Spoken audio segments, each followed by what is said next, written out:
Today I'm going to talk about single action revolvers in modern day self-defense and gunfighting. You know, I love my single action revolvers, and I have my favorite self-defense weapon on right now in a concealed carry rig, which I'll show in a moment. But first I want to mention some of the history of single action revolvers used in self-defense gunfighting, war, and other conflicts. Single action revolvers were used extensively as a sidearm for the majority of the 19th century.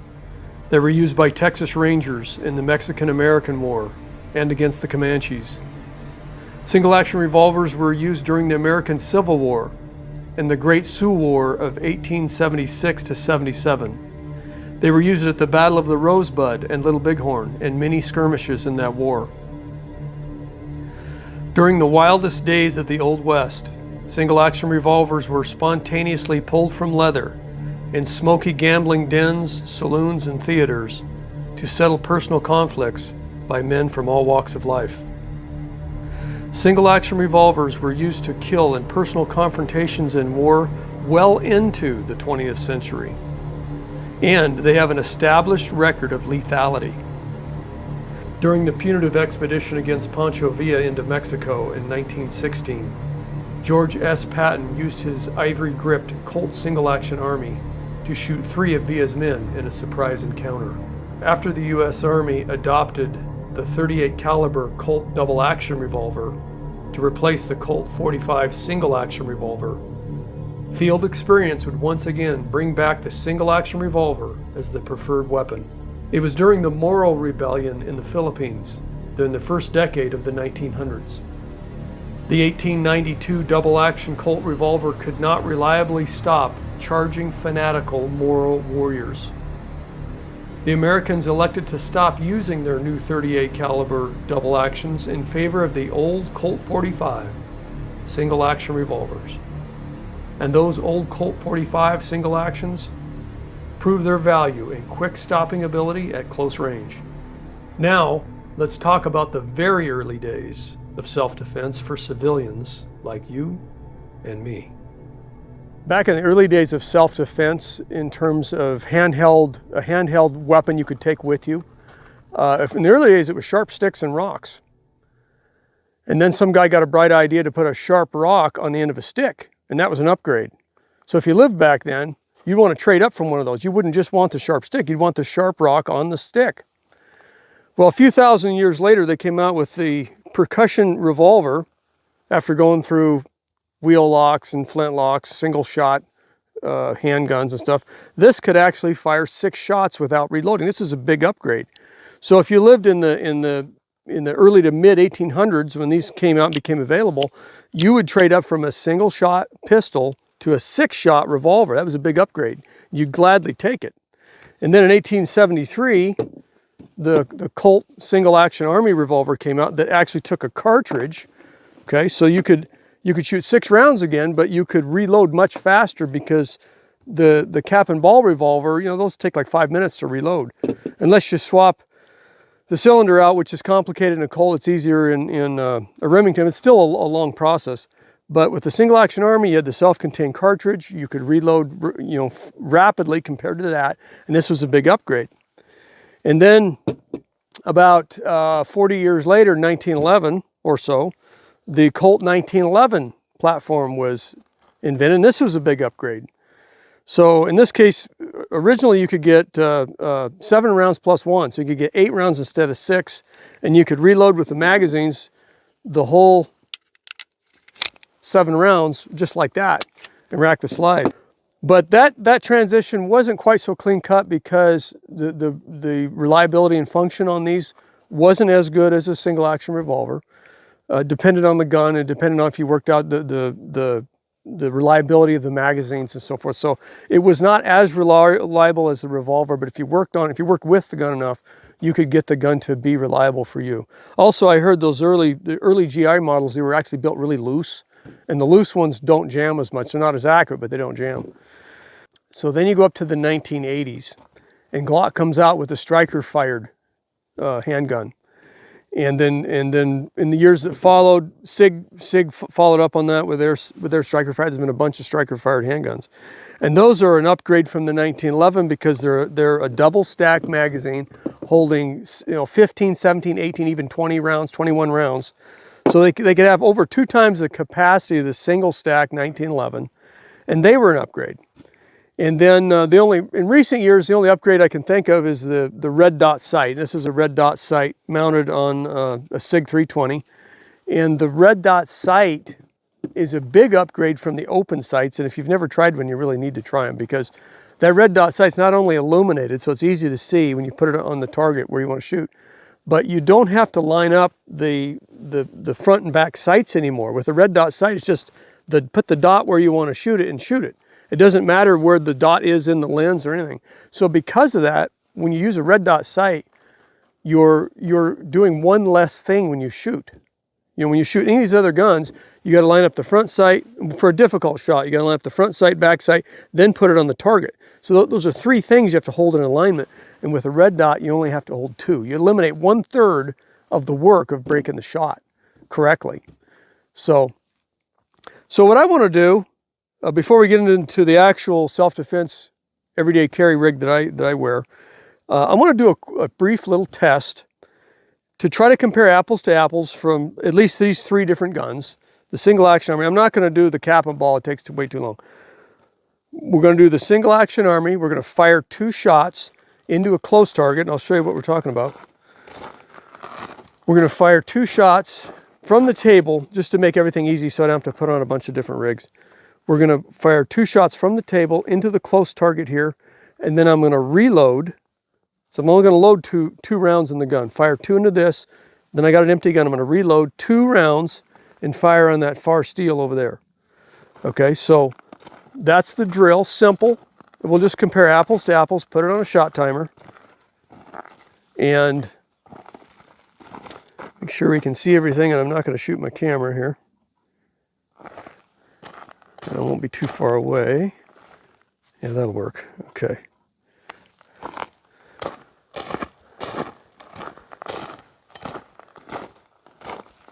Okay, so we're going to do an ice cold test.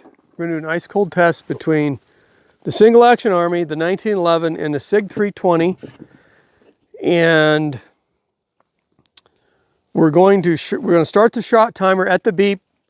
I'll have a loaded gun. I'll pick it up off the table, fire 2 shots, load 2 more, and shoot that far target.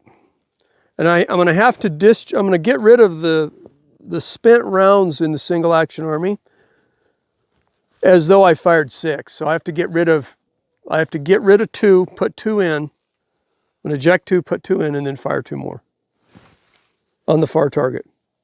And we'll compare the times. Okay, so I got my ears on, I got my eyes on. Load 2 in here.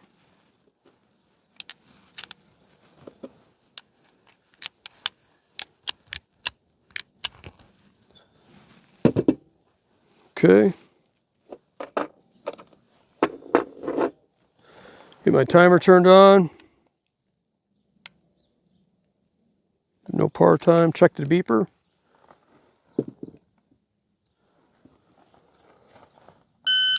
Okay, there we go. Okay, round 1, no warm up. I haven't shot today at all. We're going to do 1 run on each gun. Single action army, 2 shots, reload 2 shots.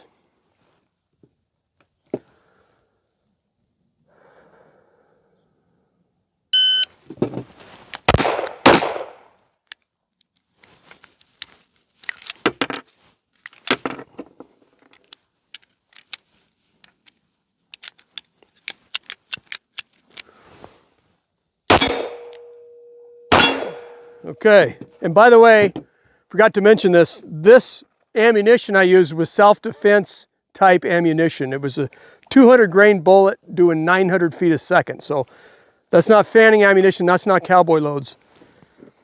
And that took 1680, okay, to react, pick up the gun, 2, reload 2, and I didn't get perfect hits there. Okay, so that's the single action army. Now we're gonna do the 1911. Now I haven't shot that 1911 in a long time. I'm trying to think, a year or more. And I haven't shot it much in many years. It might jam, so we'll just see. Hopefully it won't. All right, we'll go with this one. It's all in the magazines. It comes to 1911s. Safety on. All right, okay, so the first run was 1680. Here we go.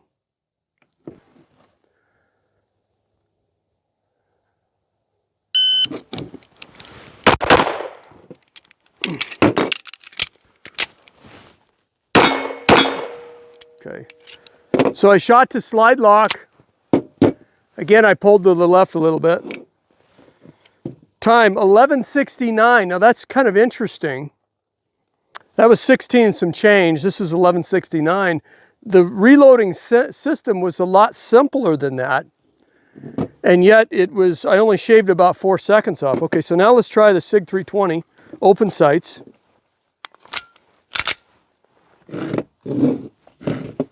No thumb safety to mess with.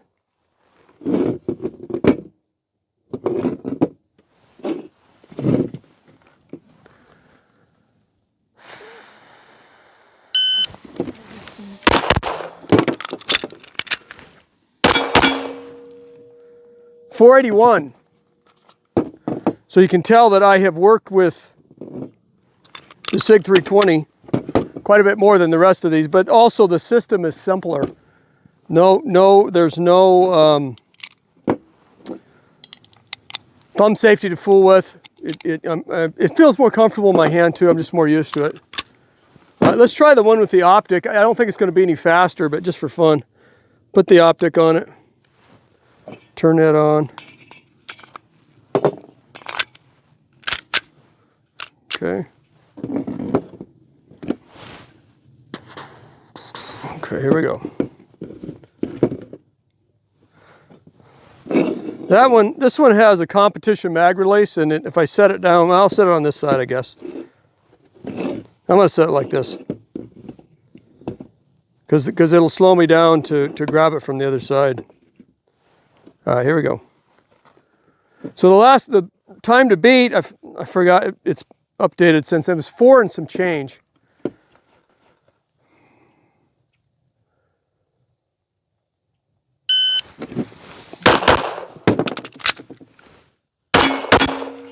Okay, I got an automatic slide lock that time, which was kind of a break. And what was the time? 4:43. So it's similar to that. Okay, so 16 seconds, 11 seconds, and 4 seconds for the SIG 320s. So that kind of tells the story. When it comes to single action revolvers for modern day self-defense, let me show you what I use. Glock 19, open sights. This is the one I carry the most. I also carry the other SIG 320 without an optic on it. So my point is, when it comes to using a single action revolver for modern day self-defense and gunfighting, 3 words: just don't do it. It's not a good idea. It just isn't, because you're coming to the gunfight with a disadvantage almost certainly when it comes to the weapon you're choosing over what the bad guys are going to choose. The bad guys are going to choose one of the modern day handguns. So why would you want to go? It'd be like way back in the caveman days. You got the sharp stick and out of nostalgia, and the other guy's got the sharp stick with the sharp rock on the end of it. Doesn't make sense. Or you'd be using you'd be hanging on to your cap and ball in the 1800s, in the late 1800s, when you're going up against single action armies. You know, so in modern day self-defense, the single action revolver just doesn't really make sense. And the other thing is I've had people say, well, yeah, but if you open carried it and you could fast draw it and that type of thing. Open carry is just stupid, because somebody come up behind you and grab that gun so easy. There's no reason to do it. Or they'll just see that you're armed and shoot you first. It's just, open carry doesn't make sense to me.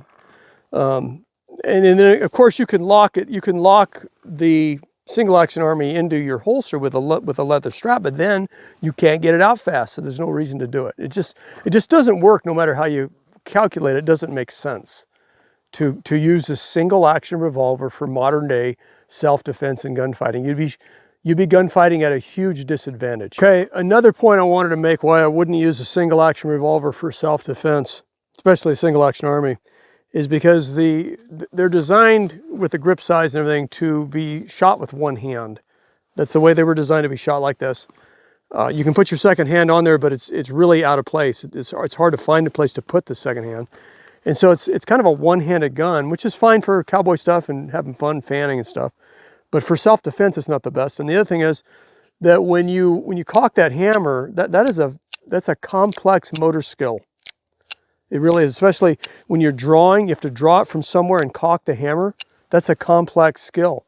And under a highly adrenalized state of a real self-defense encounter, it's going to be like you got heavy gloves on. You're going to have a real hard time doing fine skills like that.